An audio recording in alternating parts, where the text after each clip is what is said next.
This is the third day of this March 2025 7-day session. And we've been reading from Flora Courtois' account of her awakening experience.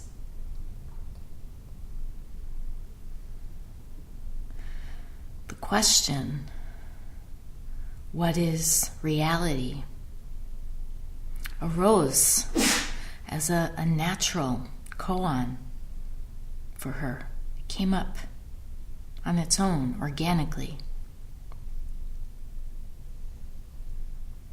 And asking what is reality is really not different than asking, what is this? What is mu?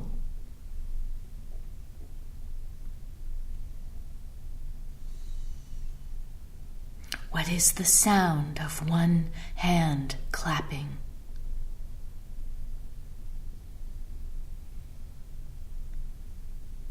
Who am I?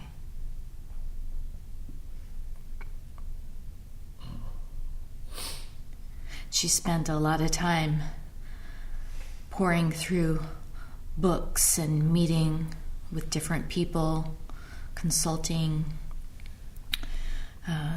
the priest at the Catholic Church that she grew up in. And she came to realize that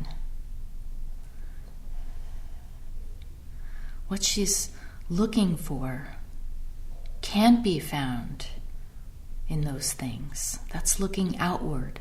What she needed to do is turn inward to what she was experiencing.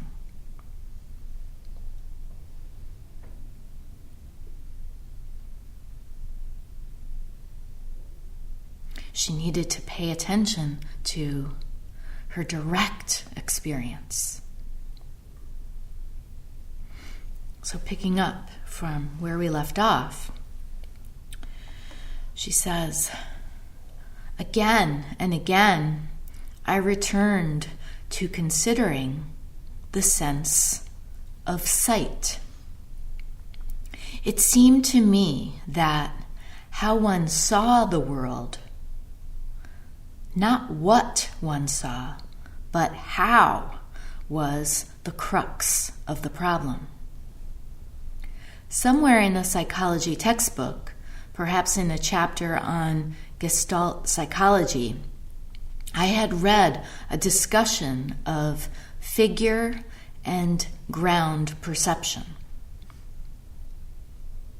I now notice that while the focus of sight moved from figure to figure, the nature of the ground largely determined the nature of the figure.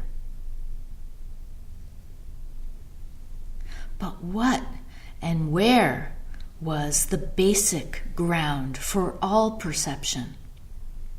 Was it just another but larger figure with a fixed boundary? I seemed unable either to penetrate its nature or to find its limits.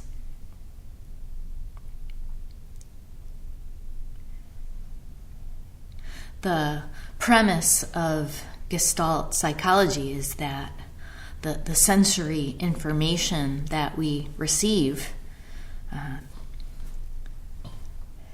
is an organized whole. It comes to us as a whole, rather than a bunch of individual elements that we have to put together. It's kind of like how when we look at another person's face, we see and we recognize the whole face all at once. We don't identify and isolate the different parts that make it up and then try to piece it together. All at once, we see it as a whole. So when Flora describes this distinction between the ground and the figure, It's kind of like looking at a painting and distinguishing between, say, a blue sky that's in the background and a tree that's in the foreground. The tree being the figure and the sky being the basic ground. And we can say that they're each distinct. We can recognize them as separate things, unique in form. And yet at the same time, they're inseparable. You can't recognize one without the other.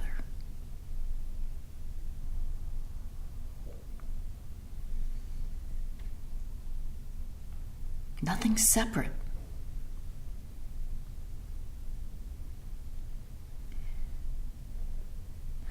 And she goes on, it came to me that I had always thought of the center of myself as in my head and the rest of my body as somehow incidental.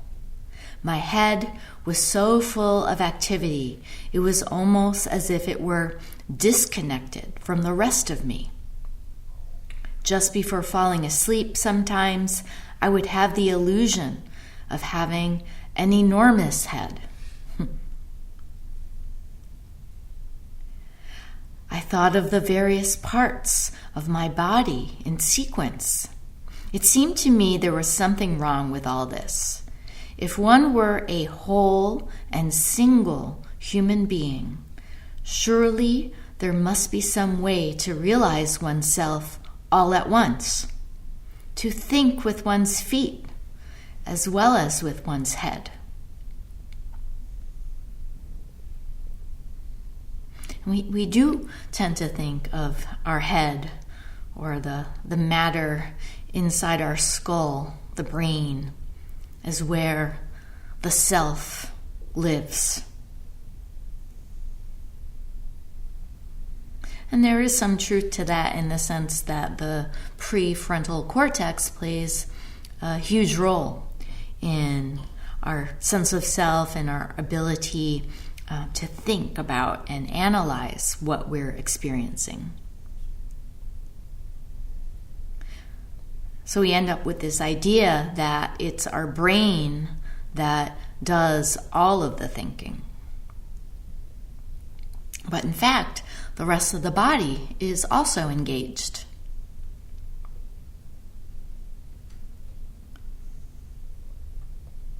That's probably why we have expressions like trusting my gut and speaking from the heart.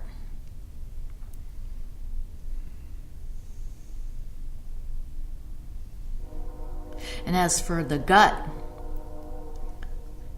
some say that it's a kind of brain of its own, the gut.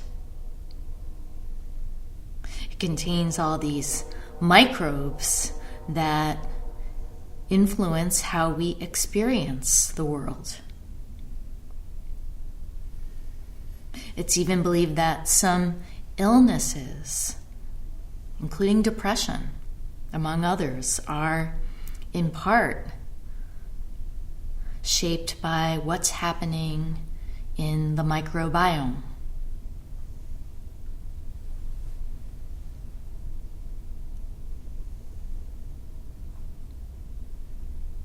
So, what this means is that what we see as a self that has thoughts is rather mysterious. It's the product of these interrelationships within the body, which interact with what's outside the body.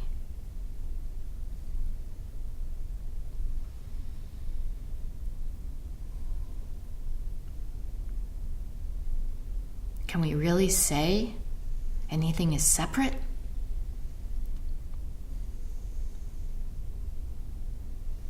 It's also telling that in Zen and in Japanese culture in general, I believe, the center of the body is not the head, but the hara, located about an inch or two below the navel. That's the center of energy.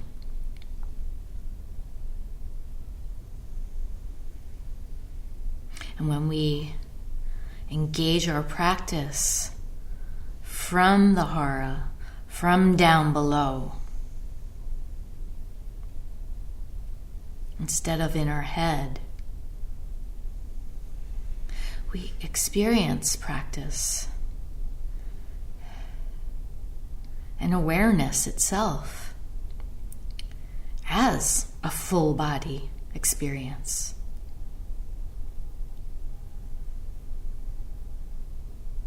The same goes with breathing, the simple act of breathing that we do all on our own without having to think about it.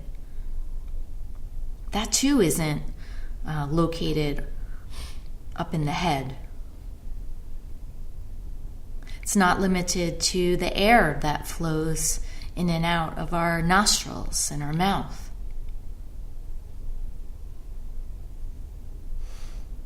It's not the whole of it.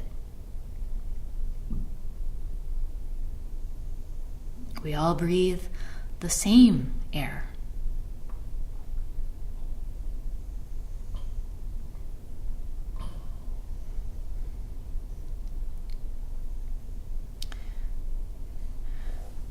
Back to Flora, she says, my pursuit of this elusive ground, of all things perceived, began now to bring to my attention a welter of forgotten memories and feelings. Over many hours, I reviewed past experiences with my parents, relatives, and friends, realizing gradually that this web of memories made an ever-shifting pattern, never quite the same from moment to moment. Where was the changelessness in change I sought here? And this is very much what many of us experience in the midst of sesshin as the mind settles. All this stuff can start bubbling up out of nowhere. Memories, fantasies, feelings, unresolved problems, incredibly random thoughts. And we observe this phenomena that's just passing through the mind.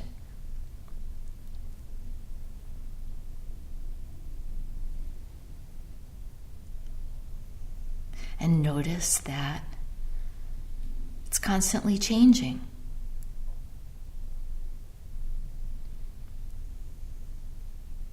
It's not static.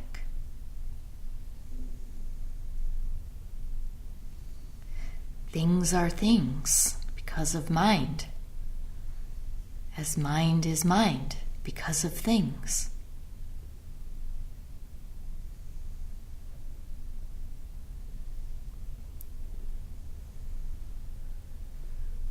But what is the ground of it?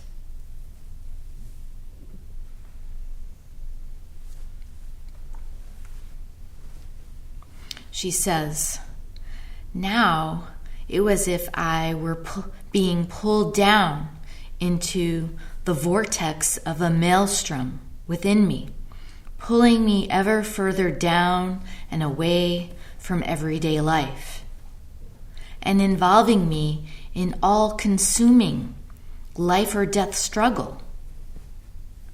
Although I never completely lost touch with other people around me, I began to wonder if I would ever be in close communication with other human beings again.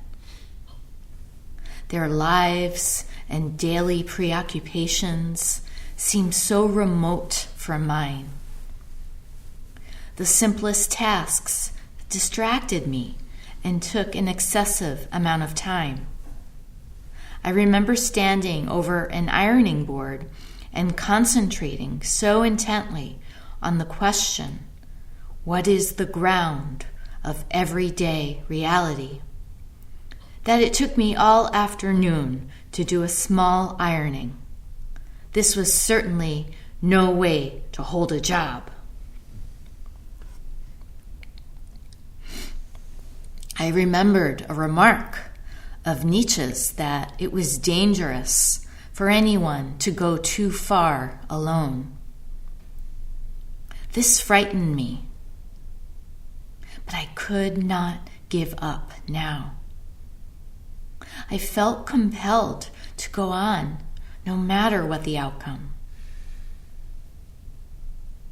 Now I made 2 urgent attempts to find someone who could understand and help. Remember, she didn't have a teacher nor a sangha. One Sunday morning, I went back to Mass, which I had no longer been attending at the campus chapel. It was a clear, cold day, and the chapel was jammed with other young people dressed in their best clothes. The priest was a popular, hearty young man who kept the social life of the parish churning. The whole ritual affair appeared to me, in my frame of mind, as a highly mannered charade. After listening to his sermon, the possibility of ever communicating my acute concern to this man seemed remote. Perhaps I did him an injustice, but I never went back.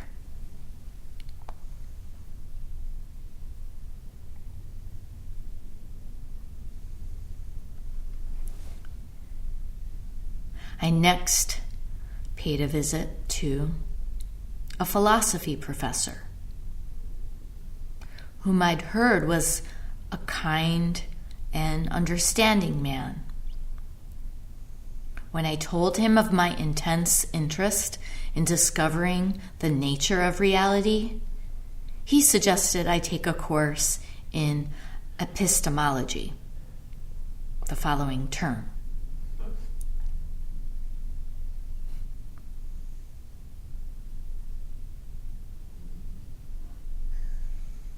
So she's still grasping.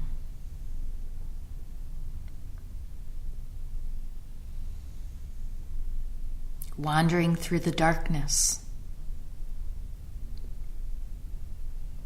By the way, epistemology is a branch of philosophy that studies the nature of knowledge, how we know what we know, and also the limits of what we can know.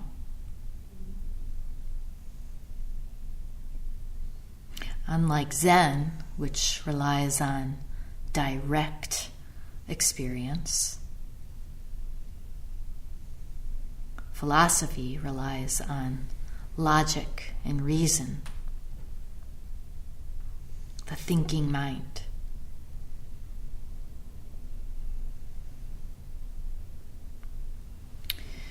She says, I left his office feeling utterly forsaken, thinking, I don't want another course. What I want is the thing itself. I began to despair of ever communicating this to anyone. About this time, when in my room alone, I began to have occasional visions. These were not hallucinations, nor were they dreams. They were more like the visions one sometimes sees just before sleep. They were astoundingly clear. In one of them, a scene appeared as from an incalculably remote and primitive time. I seemed to be a member of a small family of cave dwellers. There was a darkness, a gloomy dankness about our lives and surroundings. In our cave, we had found a place of security and protection from what I sensed to be a hostile world. Gradually, however, we found within ourselves the courage as a family to venture forth together to seek a brighter, more open place. Now we found ourselves on a great open plain which stretched in all directions and where the horizons seemed to beckon to us with untold possibilities.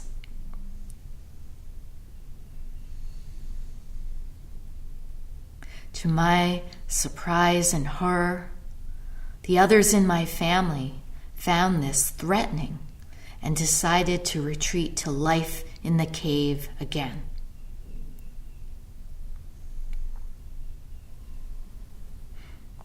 And then she says, I felt profoundly convinced that this vision represented a critical decision, a fork in the life of the family, and indeed of the whole human race.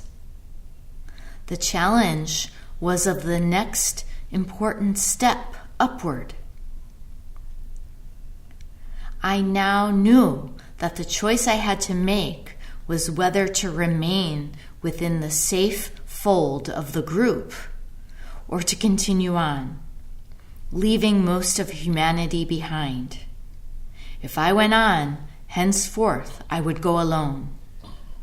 After this, my sense of aloneness deepened still further.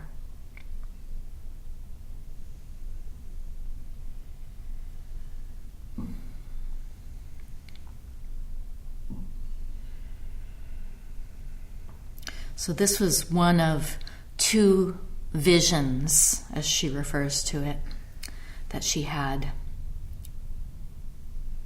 And perhaps it speaks to why she's often referred to as a mystic. In mysticism, visions are understood as deep, profound, even supernatural experiences that reveal some hidden truth.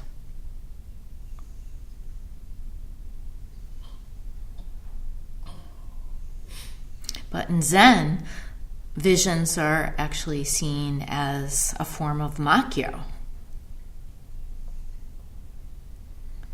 Makyo being the Japanese term for hallucinatory or dreamlike states during Zazen. They can be visual, auditory, physical, emotional, or some combination. And they can be incredibly vivid. Like seeing faces on the wall, seeing a menagerie of animals speaking from experience. Hearing strange sounds, or having odd bodily sensations.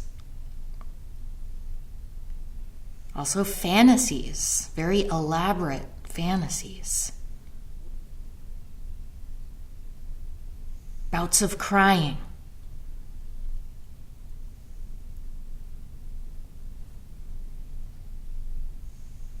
There's so many different forms of Makyo. And sometimes they're hard to discern, especially the ones that are emotional. We can get really sucked in.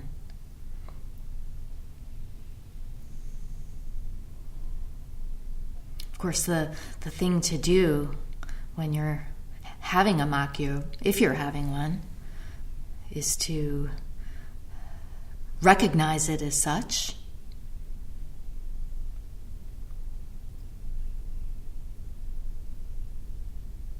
And go back to your practice.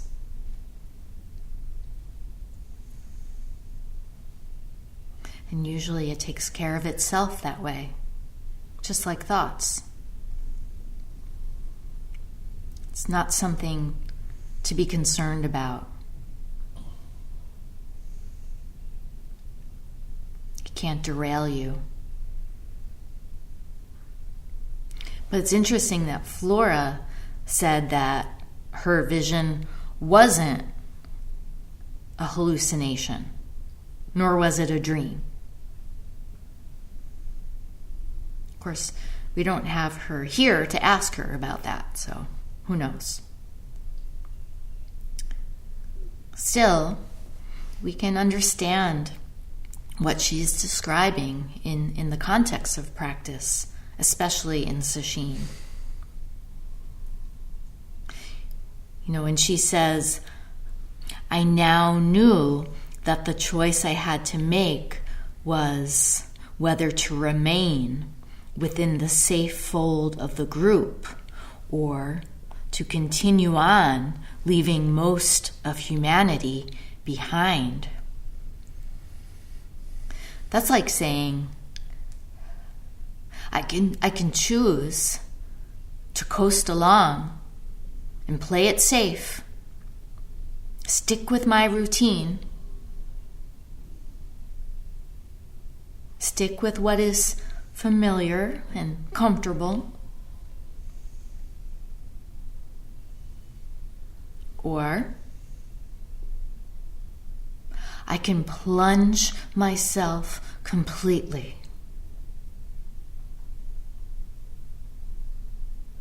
into this.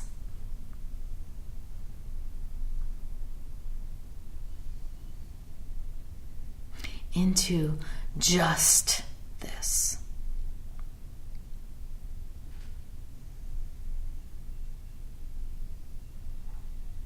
And that's a choice we each have to make.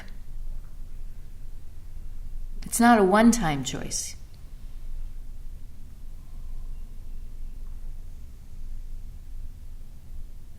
We have to make it many times during the course of sesshin.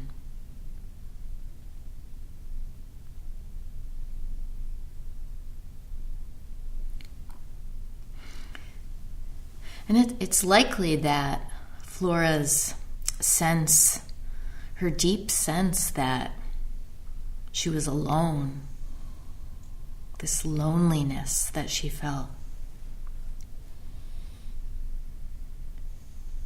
that's something a lot of Zen practitioners experience as well.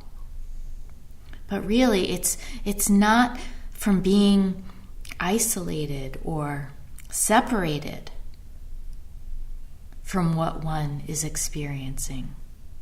It's a different kind of loneliness. It's the loneliness of experiencing complete oneness.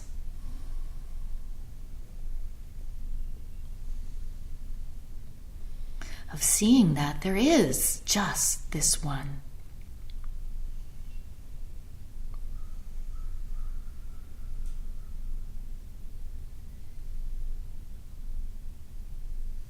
We are alone in this practice. That's what makes it intimate.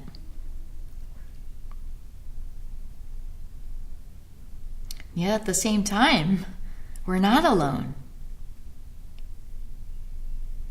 Here we are, sitting in this zendo at Chapin Mill, at the Madison Zen Center zendo, there's a group of people sitting together. And in the Zoom zendo, we're not alone.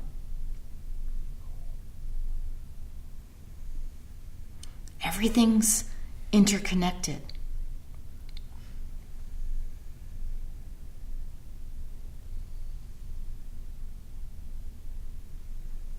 There's also the trees,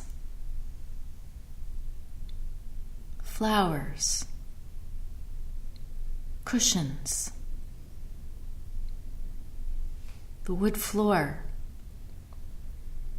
the fans, the windows, the birds, cars, this whole universe of things. It's not possible to be alone.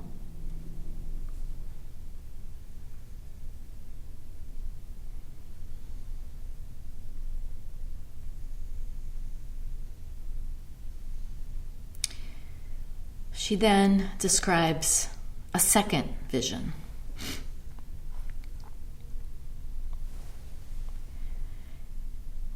She says, in another vision, I found myself standing in a familiar room where apparently I had already spent many years. The place had an abstract, geometric quality, squared off in flat, two-dimensional planes, as in certain modern stage sets. I seemed to spend a great deal of my time at a desk facing a wall, manipulating assorted colored blocks. Without actually seeing them, I also knew that all around me in the same building, up and down long hallways, there were others in similar cubistic rooms, busy day and night, with the same kind of abstract manipulations. Once in a while, we came out of our rooms and met in the hallways to chat a while before returning to our separate cubicles. One day, without knowing why or how, I turned completely around, and there, to my surprise, was a long, open window opening directly onto a breathtaking vista. It had apparently been there all along. Stepping outside in wonder, I found myself again in an airy, light scene where there was a mountain-fresh stream winding beneath shade trees, where the colors were deep and translucent. Everything seemed alive and dancing, and the horizons and the firmament extended to infinity in all directions. Along with everything else, I seemed to dance in ecstasy.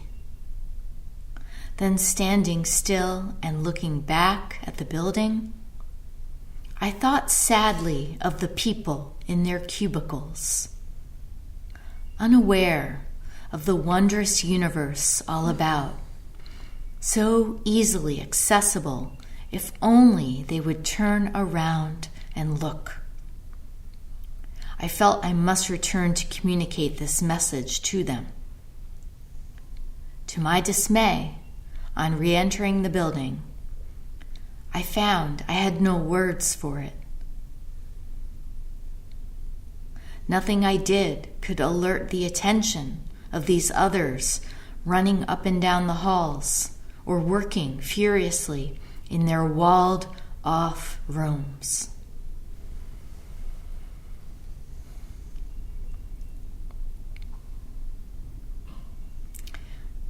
Now I realize in my reading her description of these visions that she had, there's a risk that you're going to think, wow, that's pretty crazy. That sounds like some kind of out of this world experience. And kind of scary as well. Is that what happens when you get deep into your practice? Am I going to have visions?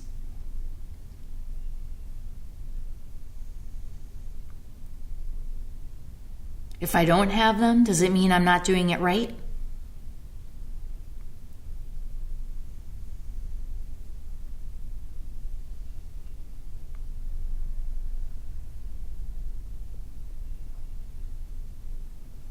You know, some people do tend to have makyo, and some don't. Just like some people have blue eyes and others have brown eyes.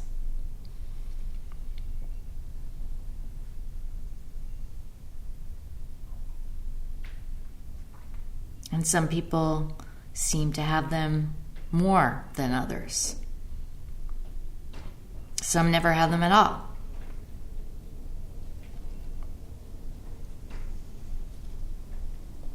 It's such a mysterious thing.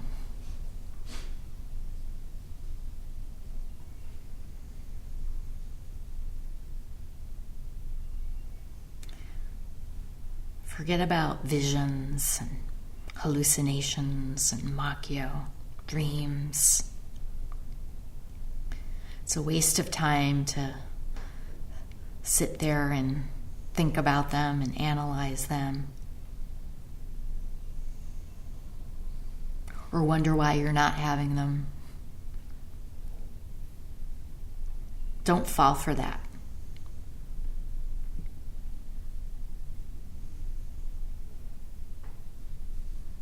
Whatever it is you're experiencing, whatever conditions,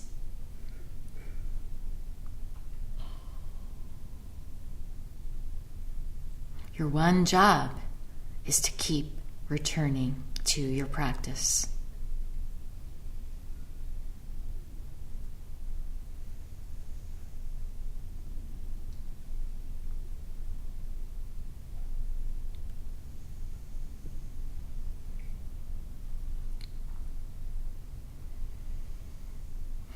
And then she says, It is hard to adequately describe the depth of conviction, the sense of mysterious truth these visions carried with them. A conviction grew in me that humanity had become over-civilized and degenerate. Just as in my visions, somewhere on the evolutionary path, a wrong fork had been taken, where people had retreated from a critical challenge to return to the living source, walling themselves off and manipulating their constricted environments.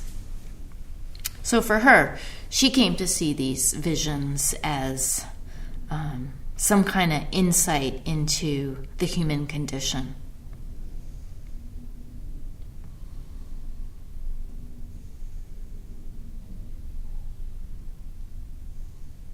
And with the one that involved cubicles of people working furiously, we can say the modern human or postmodern human condition in particular. I guess the version we might have today of this vision would be everyone frantically on their cell phone scrolling and walled off.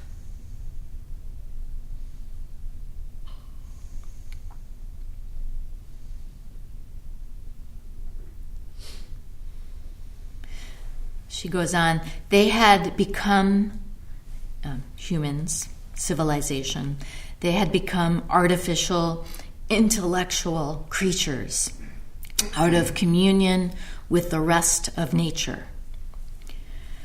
I began to seriously consider the possibility that I might have to go into the woods to live a more wholesome life alone with the animals. You could also go to Chapin Mill. At the same time, hoping that a few human beings with similar feelings might eventually join me there. A few human beings with similar feelings might join me there. Sangha.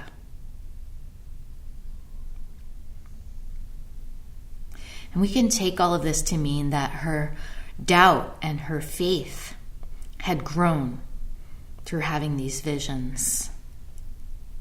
Doubt being this persistent question. What is reality? It was really taking a hold of her. She needed to know what it is. And so for her, it was, the way she describes it, it kind of sounds like how Mumon described it, like a red, hot, fiery ball caught in your throat. You can't swallow it, you can't spit it out.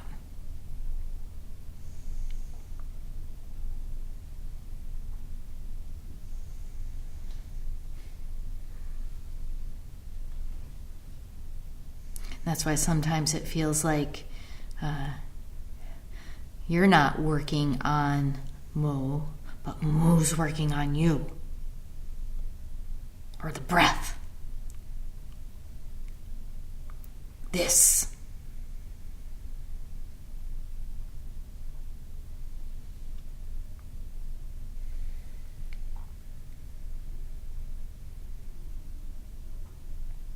Her faith also grew because she really was sensing that what she was experiencing was necessary. She was trusting it. Again, without having a teacher or a sangha, she trusted that.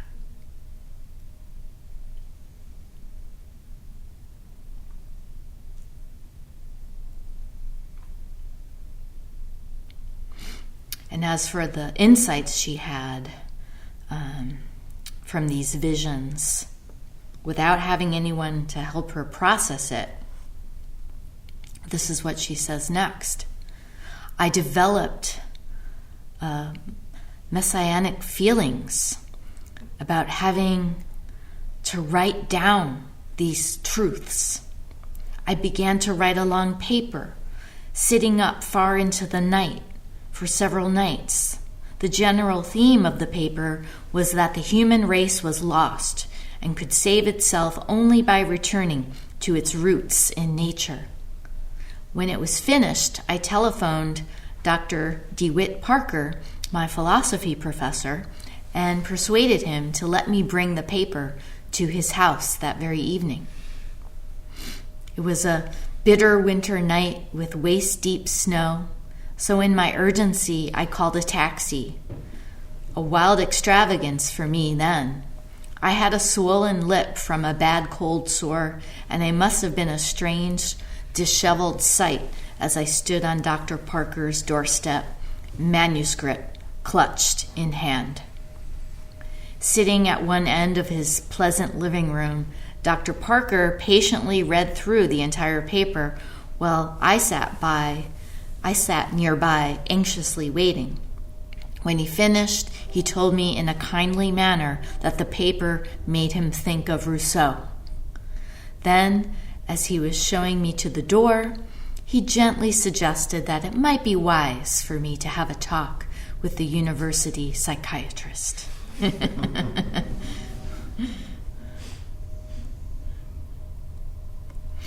She goes on, she describes further how other faculty saw her behavior as unusual. And in the interest of time, I'm not going to read it word for word. But she had been sitting in class with a very intense look on her face, which others found strange. You know, this is the equivalent of what we're doing, facing a wall. And at one point, while seated during a lecture, she says, I suddenly became aware of space in an extraordinary manner. That is, I was equally aware of it behind me, underneath, above, all around, and in fact, it seemed to be all through me.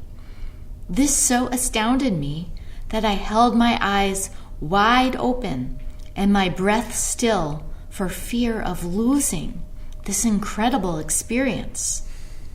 This was too much for the visiting British professor, who brought his lecture to a full stop, leaned over the lectern, and asked me if something he had said had unduly surprised me. I blinked, breathed, and replied, "No, sir." So eventually she ends up staying in the college infirmary for about 5 days. And after getting some rest, she returned to her questioning with new energy. She says, sitting on a bus one day, I concentrated intently on trying to recapture the awareness of open, empty space in all directions, until I suddenly realized several people sitting opposite were staring at me in some alarm. I finally decided that reality must be unlike any preconceived idea I might have about it, and reached a point of just waiting and letting be. For long periods, I simply sat, saying inwardly, "No, not this," as if waiting for what I knew not.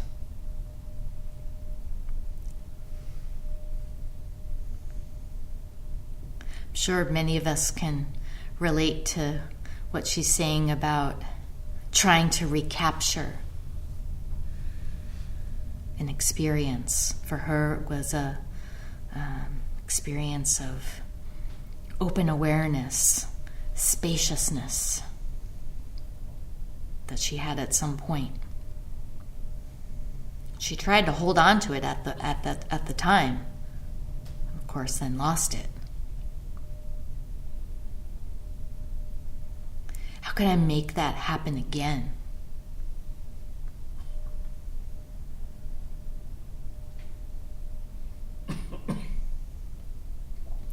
How can I get back to that good place? This is turning experience into an idea, turning it into an object,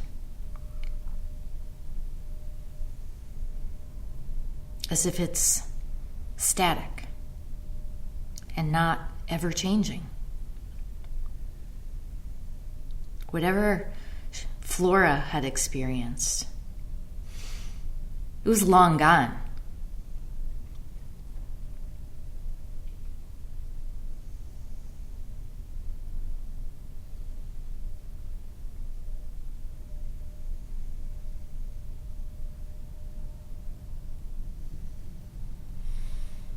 Stay here.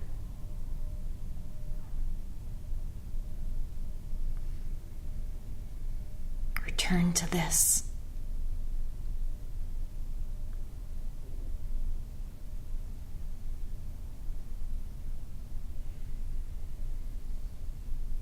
Let the rest be.